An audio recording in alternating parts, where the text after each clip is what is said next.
ನಮ್ಮ ರಾಜ್ಯ ಅಧ್ಯಕ್ಷರು ಗಂಗಾಧರ್ ಕುಲಕರ್ಣಿಯವರು ಲವ್ ಜಿಹಾದ್ ಈ ವಿಷಯದ ಕುರಿತು ವಿಸ್ತಾರವಾಗಿ ಅಂಕಿ ಸಂಖ್ಯೆಗಳ ಸಹಿತ ವಿವರವನ್ನು ಹೇಳಿದ್ದಾರೆ. ಇದು ಬಹಳ ಮಹತ್ವದ ವಿಷಯವನ್ನು ಅವರು ಜಾಗೃತಿಯನ್ನು ಮೂಡಿಸ್ತಾ ಇದ್ದಾರೆ. ಪುಸ್ತಕ ಇರ್ಬೋದು, ಸಹಾಯವಾಣಿ ಇರ್ಬೋದು, ಮಹಿಳೆಯರ ಸುರಕ್ಷತೆಯ ದೃಷ್ಟಿಯಿಂದ ತ್ರಿಶೂಲ ದೀಕ್ಷಾ ಇರ್ಬೋದು. ಅಲ್ಲಿ ಕೊನೆಯಲ್ಲಿ ಮಾತಾಡ್ತಾ ಇದ್ದಾರೆ ನೋಡಿ, ಅವತ್ತು ಸ್ವಲ್ಪ ಬಾಯ್ ಬಂದ್ ಮಾಡ್ರಿ ಅವ್ರಿಗೆ. ಇದೆಲ್ಲವೂ ಕೂಡ ಹಿಂದೂ ಸಮಾಜದ ದೃಷ್ಟಿಯಿಂದ ಬಹಳ ಮಹತ್ವದ ಅಂಶ ಇದೆ. ಇವತ್ತು ಮಹಿಳೆಯರ ಸುರಕ್ಷತೆ ಬಹಳ ಅಲಕ್ಷ್ಯ ಆಗಿದೆ, ದುರ್ಲಕ್ಷ್ಯ ಆಗಿದೆ. ಅತ್ಯಾಚಾರ, ಅಪಹರಣ, ಏನು ಅದಕ್ಕೊಂದು ಯಾವುದೇ ರೀತಿಯ ಬೆಲೆ ಇಲ್ಲದ ಹಾಗಾಗಿದೆ. ತರಕಾರಿ ಕೊಚ್ಚಿದ ಹಾಗೆ ಇವತ್ತು ಹುಡುಗಿಯರನ್ನು ಕೊಚ್ಚಿ ಫ್ರಿಡ್ಜ್ನಲ್ಲಿ ಇಡ್ತಾ ಇದ್ದಾರೆ, ಸೂಟ್ಕೇಸ್ನಲ್ಲಿ ಇಡ್ತಾ ಇದ್ದಾರೆ, ಎಲ್ಲೋ ಬಿಸಾಕ್ತಾ ಇದ್ದಾರೆ. ಏನಿದು? ಏನು ನಡೀತಾ ಇದೆ? ಮಾತೃ ದೇವೋಭವ ಅಂತ ಹೇಳಿದಂಥ ಈ ದೇಶದಲ್ಲಿ ತಾಯಿಗೆ ಅವಮಾನ, ಸ್ತ್ರೀಗೆ ಅವಮಾನ, ಅಸುರಕ್ಷತೆ ಭಾವ ಇವತ್ತು ಇಡೀ ದೇಶದಲ್ಲಿ ನಮ್ಮ ಮಹಿಳೆಯರ ಸಂಬಂಧಪಟ್ಟಾಗೆ ದಿನೇ ದಿನೇ ದಿನೇ ಹೆಚ್ಚಾಗ್ತಾ ಇದೆ. ಆನಂದವಾಗಿ ಅವರು ಓಡಾಡಬೇಕು, ಪೇಟೆಗೆ ಹೋಗ್ಬೇಕು, ಕಾಲೇಜಿಗೆ ಹೋಗ್ಬೇಕು, ಸ್ಕೂಲಿಗೆ ಹೋಗಬೇಕು, ಎಲ್ಲೋ ವಿಹಾರಕ್ಕೆ ಹೋಗ್ಬೇಕು ಅಂತನ್ನುವಂಥದ್ದು ಇವತ್ತು ಆ ಸುರಕ್ಷತೆ ಭಾವ ಇಲ್ಲ, ಭಯದಿಂದ ಓಡಾಡ್ತಾ ಇದ್ದಾರೆ. ಸೊ ಇಂಥ ಸಂದರ್ಭದಲ್ಲಿ ಇವತ್ತು ದೇಶದಲ್ಲಿ ಇರುವಂಥ ಪ್ರತಿನಿಧಿಗಳು, ಜನಪ್ರತಿನಿಧಿಗಳು ಇವತ್ತು ಆ ಪಕ್ಷ ಈ ಪಕ್ಷ ಅನ್ನೋಕ್ಕಿಂತ ಜನಪ್ರತಿನಿಧಿಗಳು ಕೂಡ ನಿರ್ಲಜ್ಜದಿಂದ ಮಹಿಳೆಯರ ಸುರಕ್ಷತೆಯ ಬಗ್ಗೆ ನಿರ್ಲಕ್ಷ್ಯ ಮಾಡ್ತಾ ಇರುವಂತಹದ್ದು ಅತ್ಯಂತ ದ್ರೋಹ ಮಾಡ್ತಾ ಇದೆ. ಕಾನೂನಿನ ವ್ಯವಸ್ಥೆ ಕೂಡ ಇವತ್ತು ಎಷ್ಟು ಗಂಭೀರತೆ ಇಲ್ಲದಂಥ ಇವತ್ತು ಕಾನೂನಾಗಿದೆ.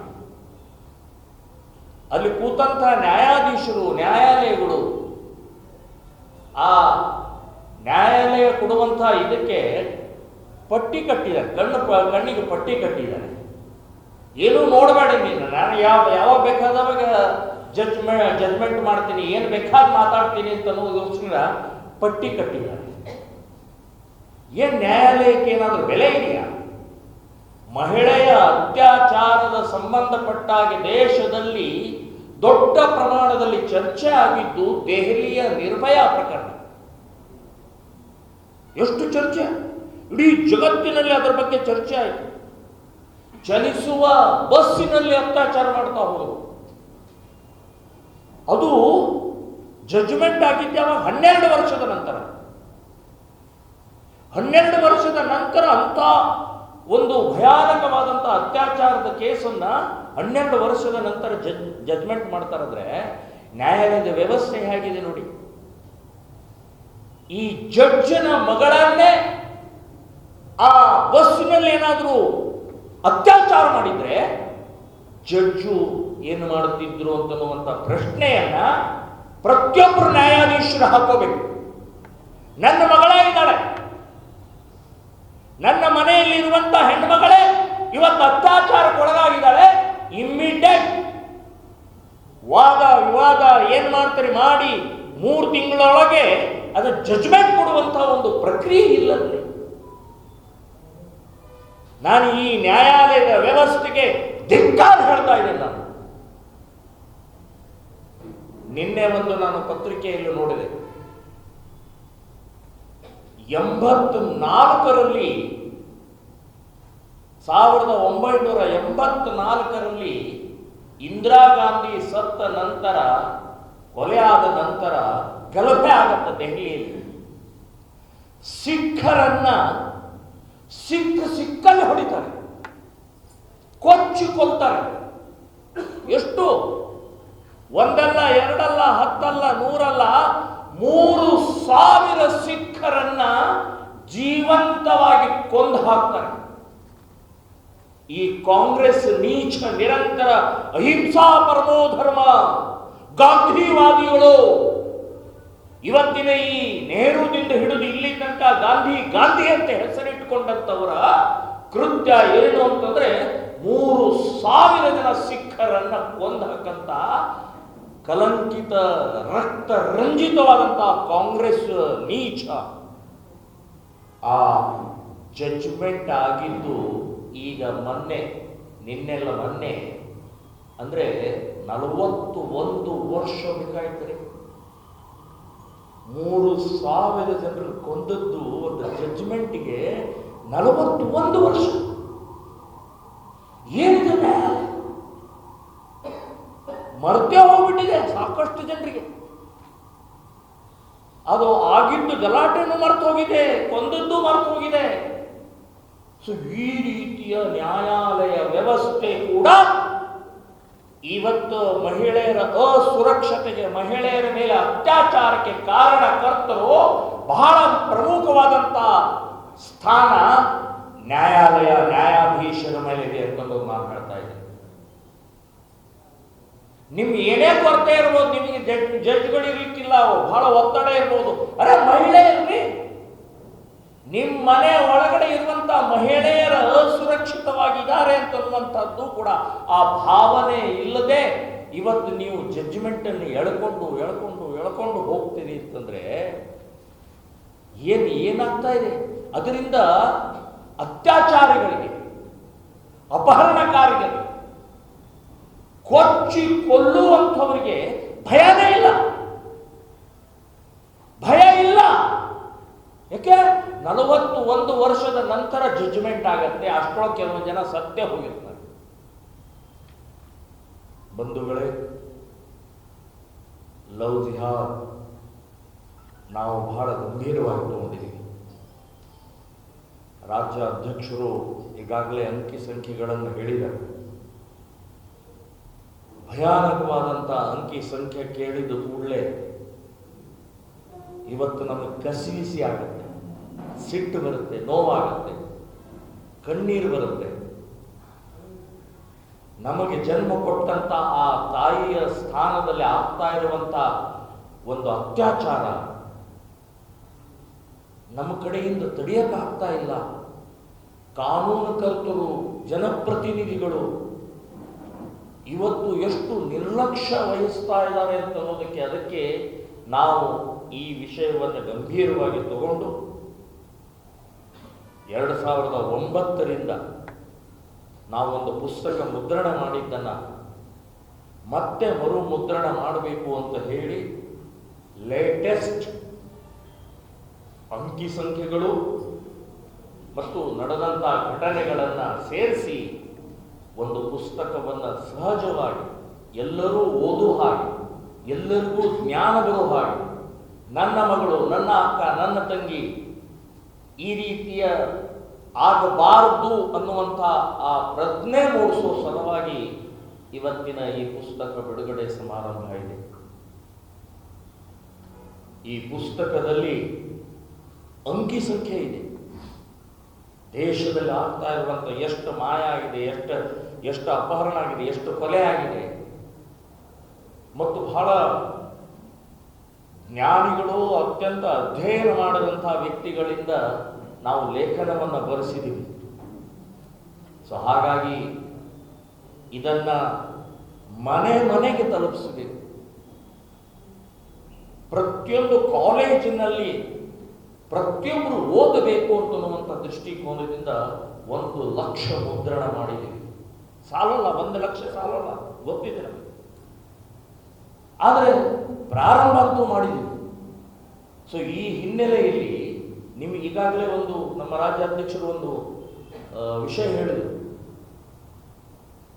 ಒಂದು ಸಹಾಯವಾಣಿ ಮಾಡಿದ್ದೀವಿ. ಎಲ್ಲೇ ಯಾವುದೇ ಮೂಲೆಯಲ್ಲಿ ಆ ಯಾವುದೇ ಹುಡುಗಿ ಯಾರಿಂದಲೇ ತೊಂದರೆ ಆದರೆ ನಮ್ಮ ಸಹಾಯವಾಣಿ ನಿಮ್ಮ ಜೊತೆಗಿದೆ ಅಂತ ಹೇಳಿ ಡಿಕ್ಲೇರ್ ಮಾಡಿದ್ವಿ ನಾವು.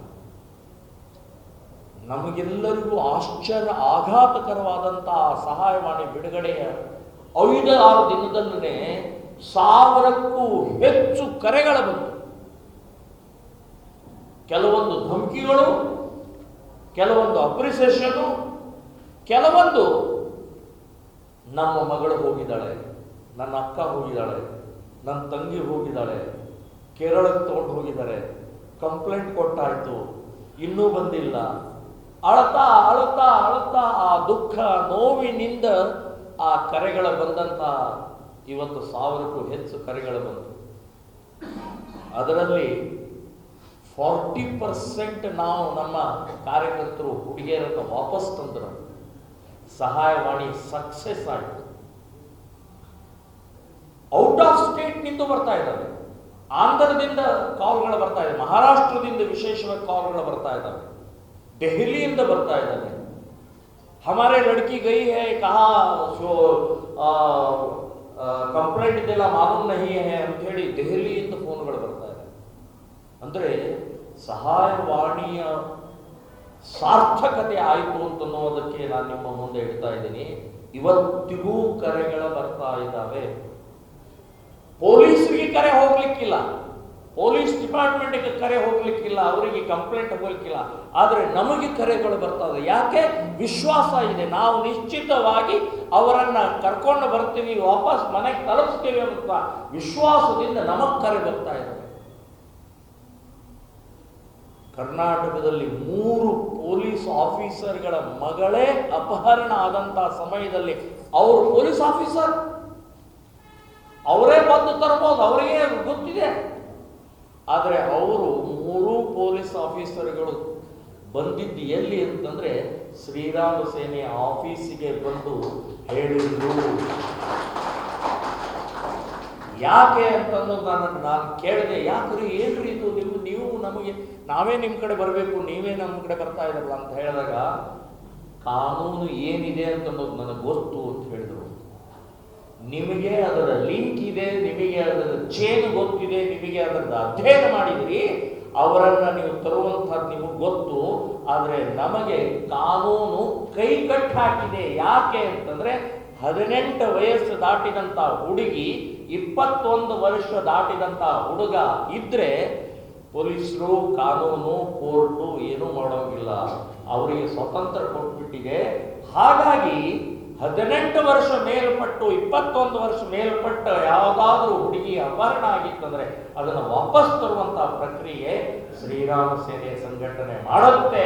ಅದಕ್ಕೆ ನಾವು ನಿಮ್ಮ ಕಡೆಗೆ ಬಂದಿದ್ದೀವಿ ಅಂತ ಹೇಳಿ ಪೊಲೀಸ್ ಆಫೀಸರ್ ಹೇಳ್ತಾರೆ. ಇದು ಪರಿಸ್ಥಿತಿ. ಹಾಗಾಗಿ ಮಾತೃ ದೇವೋಭವ ಅಂತ ಹೇಳಿದಂಥ ಈ ದೇಶದಲ್ಲಿ ಮಹಿಳೆಯರ ಸುರಕ್ಷತೆ, ಮಹಿಳೆಯರಿಗೆ ರಕ್ಷಣೆ, ಮಹಿಳೆಯರು ಬಿಂದಾಸಾಗಿ ಭಯ ಮುಕ್ತವಾಗಿ ಆಗಬೇಕು ಅಂತನ್ನುವಂಥ ದೃಷ್ಟಿಕೋನದಿಂದಲೇ ನಾವು ಈ ಪ್ರಕ್ರಿಯೆಯಲ್ಲಿ ವಿಶೇಷವಾಗಿ ನಾವು ತೊಡಗಿದ್ದೀವಿ. ನಮ್ಮ ಕಾರ್ಯಕರ್ತರು ಸಾಕಷ್ಟು ಕೇಸ್ಗಳನ್ನು, ಈ ಸಂಬಂಧಪಟ್ಟ ಕೇಸ್ಗಳನ್ನು ಹಾಕೊಂಡಿದ್ದಾರೆ. ಹೊಡೆದಾಟ ಆಗಿದೆ. ಮಸೀದಿ ಒಳಗಡೆ ಇದ್ದಂಥ ಹಿಂದೂ ಹುಡುಗಿಯರನ್ನ ಅಲ್ಲಿ ಇರುವಂತಹ ಮುಸ್ಲಿಮರನ್ನು ಒದ್ದು ನಮ್ಮ ಹಿಂದೂ ಹುಡುಗಿಯರನ್ನು ರಕ್ಷಣೆ ಮಾಡಿದಂತಹ ಗಂಡದಲ್ಲಿ ನಮ್ಮ ಕಾರ್ಯಕರ್ತರು ಇದ್ದಾರೆ. ಈ ರೀತಿ ಅನೇಕ ರಿಸ್ಕ್ ತಗೊಂಡು ನಾವು ನಮ್ಮ ದೇಶದ ಹಿಂದೂ ಹುಡುಗಿಯರ ರಕ್ಷಣೆ, ಈ ಅತ್ಯಾಚಾರ ಮುಕ್ತ ವಾತಾವರಣ, ಭಯ ಮುಕ್ತ ವಾತಾವರಣ ಮಹಿಳೆಯರೆಲ್ಲ ಬರಬೇಕು ಅನ್ನುವಂಥ ದೃಷ್ಟಿಕೋನದಿಂದ ಈಗಾಗಲೇ ನಮ್ಮ ರಾಜ್ಯ ಅಧ್ಯಕ್ಷರು ಹೇಳಿದಾಗ ಅದಕ್ಕೊಂದು ಇನ್ನೊಂದು ಜೋಡಿಸ್ತಾ ಇದ್ದೀನಿ. 100 ಕಡೆಗೆ, ಕರ್ನಾಟಕದಲ್ಲಿ 100 ಕಡೆಗೆ ತ್ರಿಶೂಲ ದೀಕ್ಷಾ ಸಮಾರಂಭವನ್ನ ಮಾಡಿ ಹುಡುಗಿಯರಿಗೆ, ಮಹಿಳೆಯರಿಗೆ ಧೈರ್ಯದಿಂದ ಇರಿ. ತ್ರಿಶೂಲವನ್ನ ನಿಮ್ಮ ವ್ಯಾನಿಟಿ ಬ್ಯಾಗ್ನಲ್ಲಿ ಇಟ್ಕೊಂಡು ಓಡಾಡಿ, ಖಾರದ ಪುಡಿಯನ್ನ ಬ್ಯಾಗ್ನಲ್ಲಿ ಇಟ್ಕೊಂಡು ಓಡಾಡಿ. ಯಾವನಾದರೂ ಏನಾದರೂ ನಿಮ್ಮ ಮೇಲೆ ವಕ್ರ ದೃಷ್ಟಿ ಬಂದರೆ ಖಾರ ಪುಡಿ, ತ್ರಿಶೂಲವನ್ನು ಉಪಯೋಗಿಸಿ ನಮ್ಮ ಆತ್ಮ ರಕ್ಷಣೆಗೋಸ್ಕರ ಇರುವಂತಹ ಈ ತ್ರಿಶೂಲವನ್ನ, ಹಾರ್ಕೊಡಿಯನ್ನ, ಇನ್ಯಾವುದೋ ರೀತಿಯ ವಸ್ತುಗಳನ್ನು ಇಟ್ಕೊಂಡು ಓಡಾಡಿ, ಮುಲಾಜಿಂದ ಓಡಾಡಿ. ಸೊ ಯಾವ ವ್ಯಕ್ತಿ ಈ ರೀತಿಯ ನಮ್ಮ ಮೇಲೆ ಆಘಾತ, ಅತ್ಯಾಚಾರ ಕೆಣಕ್ತಾನೋ, ಒತ್ತು ಬುದ್ಧಿ ಕಲಿಸುವಂತ ಧೈರ್ಯ ಮೂಡಿಸುವ ಸಲುವಾಗನೆ 100 ಕಡೆಗೆ ತ್ರಿಶೂಲ ದೀಕ್ಷಾ ಕರ್ನಾಟಕದಲ್ಲಿ ಮಾಡುವಂತಹದ್ದನ್ನು ಶ್ರೀರಾಮ ಸೇನೆ ಸಂಘಟನೆ ನಿರ್ಧಾರವನ್ನು ಮಾಡಿದ್ದೀವಿ. ಈಗಾಗಲೇ 12 ಕಡೆಗೆ ನಮ್ಮ ತ್ರಿಶೂಲ ದೀಕ್ಷಾ ಕಾರ್ಯಕ್ರಮ ಆಗಿದೆ. ಸೊ ಇನ್ನು ಮುಂದಿನ ದಿನಗಳಲ್ಲಿ ಪೂರ್ಣ 100 ಪ್ರಮಾಣದಲ್ಲಿ ಹಿಂದೂ ಸಮಾಜದಲ್ಲಿರುವಂತಹ ಮಹಿಳೆಯರಿಗೆ ಸುರಕ್ಷತೆ ಭಾವ ಬರಬೇಕು ಅಂತನ್ನುವಂಥ ದೃಷ್ಟಿಕೋನದಿಂದ ನಾವು ಈ ಕಾರ್ಯಕ್ರಮದ ಯೋಜನೆಯನ್ನ ಮಾಡಿದ್ದೀವಿ ಅಂತನ್ನುವಂಥ ಈ ಸಂದರ್ಭದಲ್ಲಿ ಹೇಳಿ, ಪುಸ್ತಕದ ಬೆಲೆ 50 ರೂಪಾಯಿ ಮುದ್ರಣ ಆಗಿದೆ. ಎಲ್ಲರೂ ಒಂದು ತಗೊಳ್ಬೇಕು. ಅಷ್ಟೇ ಅಲ್ಲ, ಬರೀ ಒಂದು ತಗೊಂಡ್ರಾಗೋದಿಲ್ಲ, 10 ಪುಸ್ತಕ ತಗೊಳ್ಳಿ. ಅಕ್ಕಪಕ್ಕದಲ್ಲಿ, ಕಾಲೇಜುಗಳಲ್ಲಿ, ಅಲ್ಲಿ ಇಲ್ಲಿ ಎಲ್ಲ ಕಡೆಗೆ ಅದನ್ನು ಪ್ರಸಾರ ಮಾಡಿ. ಆ ಪುಸ್ತಕದಲ್ಲಿ ಸಹಾಯವಾಣಿಯ ನಂಬರ್ ಇದೆ. ಆ ಪುಸ್ತಕದಲ್ಲಿ ಮುದ್ರಣ ಮಾಡಿದ್ದೀವಿ ಸಹಾಯವಾಣಿ ಕೂಡ. ಸೊ ಆ ಸಹಾಯವಾಣಿ 24 ಗಂಟೆ ಕೆಲಸ ಮಾಡ್ತಾ ಇರುತ್ತೆ. ರಾತ್ರಿ 12 ಗಂಟೆ, 1 ಗಂಟೆ, 2 ಗಂಟೆ, 3 ಗಂಟೆ ನೀವು ಯಾವಾಗ ಬೇಕಾದವಾಗ ಕಾಲ್ ಮಾಡಿದ್ರು ರಿಸೀವ್ ಮಾಡಿ ಅವರ ಕಷ್ಟ, ನೋವು, ಅವ್ರದ್ದು ಏನಿದೆ ಅಂತ ತಿಳ್ಕೊಂಡು ಅದಕ್ಕೆ ಸರಿಯಾಗಿ ಸಮರ್ಪಕವಾಗಿ ಸಮಾಧಾನದಿಂದ ಅದನ್ನು ಪರಿಹಾರ ಮಾಡುವಂಥ ಪ್ರಕ್ರಿಯೆಯಲ್ಲಿ ಒಂದು ಟೀಮ್ ರೆಡಿ ಇದೆ ಹುಬ್ಬಳ್ಳಿಯಲ್ಲಿ. ಅದರಲ್ಲಿ ಒಬ್ಬ ಮಹಿಳೆ ಇದ್ದಾರೆ, ಡಾಕ್ಟರ್ ಇದ್ದಾರೆ, ಅಡ್ವೊಕೇಟ್ ಇದ್ದಾರೆ, ಕನ್ಸಲ್ಟ್ ಮಾಡುವಂಥವ್ರು ಇದ್ದಾರೆ. ಸೊ ನಮ್ಮ ಕಾರ್ಯಕರ್ತರಿದ್ದಾರೆ. ಸೊ ಒಂದು 5 ಜನರ ಟೀಮ್ 24 ಗಂಟೆನೂ ಕೆಲಸ ಮಾಡುವಂಥ ಆ ಸಹಾಯವಾಣಿ ಕೂಡ ಪುಸ್ತಕದಲ್ಲಿ ಮುದ್ರಣವನ್ನು ಮಾಡಿದ್ದೀವಿ. ಸೊ ದಯವಿಟ್ಟು ಎಲ್ಲರೂ ಕೂಡ ಆ ಪುಸ್ತಕವನ್ನು ತಗೊಂಡು ಪ್ರಸಾರ ಮಾಡಬೇಕು ಅನ್ನುವಂಥದ್ದು ತಮ್ಮಲ್ಲಿ ವಿನಂತಿ ಮಾಡಿ, ಸೊ ಇವತ್ತಿನ ಈ ಪುಸ್ತಕ